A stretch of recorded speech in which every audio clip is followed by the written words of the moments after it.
surrounding counties in South Dakota, Brown, Clark, Oh, here we go. Marshall, and Spink. Winter weather advisory remains in effect until noon Central Standard Time Wednesday. Blizzard warning remains in effect Oh, from boy. noon Wednesday to noon Central Standard Time Thursday. What for the blizzard warning? Blizzard conditions expected. Total snow accumulations of 7 to 10 inches. Oh, man. Winds gusting as high as 50 miles per hour. For the winter weather advisory, snow and blowing snow. Additional snow accumulations of 1 to 3 inches. Winds gusting as high as 55 miles per hour. Where? Portions of northeast South Dakota. When? For the blizzard warning, from noon Wednesday to noon Central Standard Time Thursday. For the winter weather advisory, until noon Central Standard Time Wednesday. Impacts. Travel will be very difficult to impossible.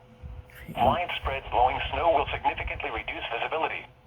The hazardous conditions will impact the morning and evening commutes this week. The dangerously cold wind chills as low as 40 below zero will cause frostbite on exposed skin in as little as 10 minutes. Travel should be restricted to emergencies only. If you must travel, have a winter survival kit with you. If you get stranded, stay with your vehicle. Slow down and use caution while traveling. The latest road conditions can be obtained by calling 511.